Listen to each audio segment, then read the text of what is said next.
In today's tutorial, I will show you how to use the CoinStats Crypto API. The CoinStats API has various endpoints that allow you to get all types of crypto-related data, such as prices, wallet data, and even current news related to cryptocurrency. In this tutorial, I will show you how to make API calls to the CoinStats API using Postman, and I will show how to build a React app that uses these API calls. Also, I will show how to connect to the CoinStats MCP server. This video is also sponsored by CoinStats. To get started, click on Dashboard in the top right, create an account if you don't have one already, and then log in. At the bottom, generate your API key. Once you have it generated, just copy this value as we will need it later. Now we can make our first API call by going to the API documentation. The first API call I will show is the Get Coins API. This will give us detailed information about all cryptocurrencies. We can easily make this call inside Postman by just copying this curl command. Go to Postman and paste in the curl that we just copied. Click headers and paste in the API key that we copied earlier. Now you can hit send to make the API call, and this is what it should look like. In the response, we can see detailed information about various cryptocurrencies,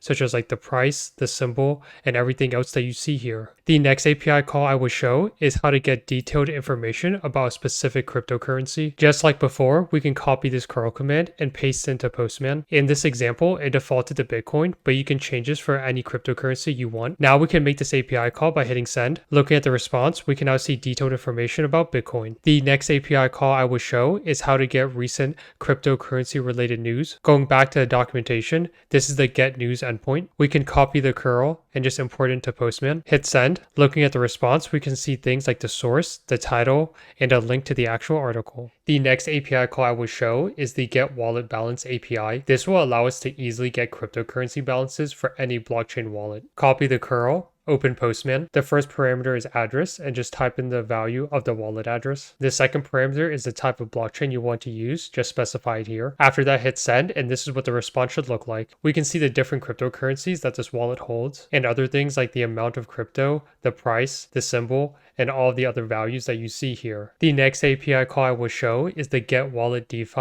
API. This API will allow us to see portfolio data, including staking, liquidity pool, and farming activities. Copy the curl, import it to Postman, specify your wallet address and your blockchain, send a request, and this is what the response should look like. We can see things like the total assets as well as the different protocols. The next API call I will show is the Get Portfolio Value API. This will allow us to see data about the portfolio profits and losses. I don't have an example portfolio that I can show you, but if you were to make this API call, this is the response that we would get back. We can see things like the unrealized profit loss percentage, the all-time profit loss percentage, the total value of the portfolio, the total cost, and the rest of the values that you see here. The last API call I will show is the Tokens Risk API. This will allow us to run a risk analysis for any token that we specify. I went ahead and made this API call, and this is what the response will look like. We get back a score where a higher score means this coin is riskier, whether it's market endorsed, as well if the ownership has been renounced. We also get back a list of risk findings to better understand the potential risk of this cryptocurrency. Now I will show you how to use these APIs to build a React app that will allow us to view data about each of the cryptocurrencies returned in the API and recent crypto related news. I will also include a GitHub link in the description that will have all of the code that I'm about to show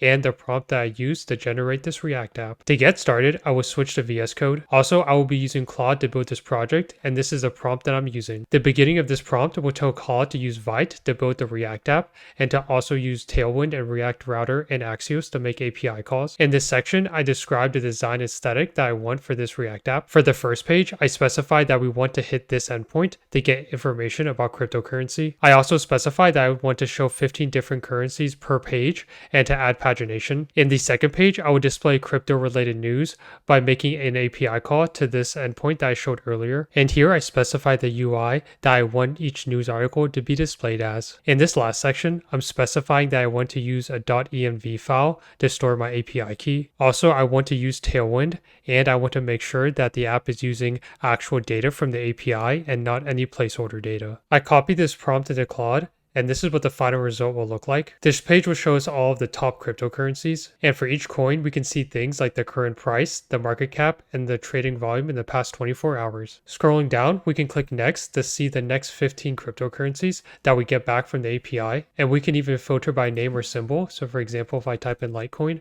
we can see the data about Litecoin here. Clicking here, we can now see the news page that shows all of the recent cryptocurrency related news. If we click on any of these articles, we can see that it brings us to the actual article itself. For the final part of this tutorial, I will show you how to connect to the CoinStats MCP server. We can start by going to the documentation. Here it explains the different ways we can connect to the MCP server. Since I'm using Claude Code, I will just click this section, copy this command, open Claude, paste in the command that we just copied. You should see this message letting us know that we need to restart Claude. So I'll go ahead and just do that. Going back to the docs, we can copy this command and just paste it in. You should see a prompt asking you if you want help to authenticate the CoinStats MCP server. Go ahead and just reply yes. You should now see this link to authorize CoinStats. Go ahead and click on it. Click approve. And now you should see this authentication successful message. Going back to Claude, we can test that's working by just asking a question like, what is the current price of Bitcoin? And now we can see that's using the CoinStats MCP server to get this information, and it's letting us know that the current price of Bitcoin is this price that we see here. That is the end of this CoinStats API tutorial. Hopefully you found this video helpful. If you did, please like the video and don't forget to subscribe for more content.